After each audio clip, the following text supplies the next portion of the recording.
Hi, everybody. JP Albano here, co-founder and CEO of Significant Lifestyle Communities.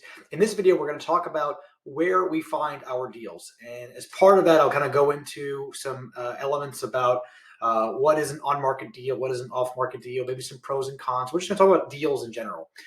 So let's start with where we get our deals. Here at Significant, we have a variety of channels that funnel deals into us, right, that build up our pipeline. This is mainly driven by, we'll call them on-market deals, or these are deals that are listed from brokers. And these are brokers we have relationships with. We may be on an email group, email blast for advertisements for those deals. We get deals from brokers that we have a relationship with. They'll give us a phone call. We're on a small emailing list. Hey, we know JP that you're interested in these sort of deals in particular, so we're going to send you some examples of those. That's one way. We also have spent a lot of time, energy, and effort in building out an off-marketing deal sourcing machine.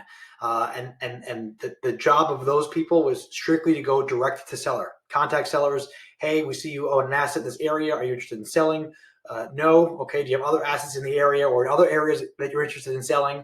And more often than not, that yields some kind of positive thing. In fact, there's a large deal that we're working on right now. It's a 2-property portfolio in here in the Sunbelt states.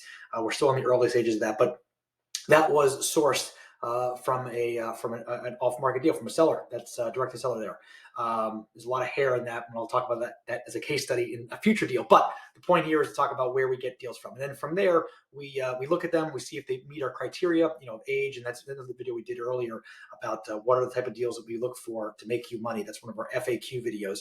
So we look to see, we filter it through. Does it meet our criteria in size, in value add opportunity, in vintage, and in location, right? It's an area that we feel like there's a lot of potential for growth there.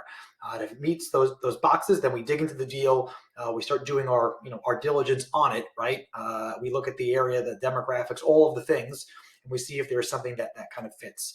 We look at hundreds of deals, if not thousands of deals throughout the year, and only really a handful of them make it to the next stage of being willing to make an offer on that. They make an offer on that, and not all of them kind of make it to the finish line. So it's a painstaking process, requires a lot of time, energy, and effort. And we love doing that because that's what we do. We find these really good deals for you guys to make you money. But it's also fun kind of hunting. And then we'll just talk really quick about, kind of pros and cons. So a lot of people love the idea that an off-market deal is the best deal, right? What off-market deal means, the broker or the seller hasn't blasted it out to the entire world to bid on it. And I feel like sometimes it's a good thing, sometimes it's a bad thing. It's a good thing in the sense that in today's market, where it's really become a buyer's market, getting it blasted out to the world gives reinforcement back to the seller that, hey, maybe your price expectations aren't as good as you thought they were.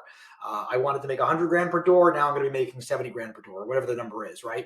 And I've run into that a lot, where a lot of deals that we get whisper prices from brokers on, here's where the guidance should be. And then, we underwrite it and we put the numbers in there. You're like, we're way off, man. And then the broker's kind of begrudgingly like, yeah, we're kind of seeing that. So, put an offer in where you think it makes sense. So I think in today's world, an on-market deal isn't nearly as bad as it maybe used to be, right? Whatever that means. I think there's still deals to be had, and off-market deals. Not that it's the flip, it's bad, right? I think there's opportunity there. You've got depending on the situation, some sellers they want a fast, easy, quick transaction, and so being able to prove that you're the buyer that kind of come in and not save their bacon, but make it a fairly frictionless experience. Puts you in a position where you may otherwise get a deal that saves them the aggravation of having to do a full marketing campaign that's going to take 3 to 6 months to sell. They're willing to kind of sell it now for a discounted price because they know they can get it over with and move on with their life. That's the opportunity of an off-market deal.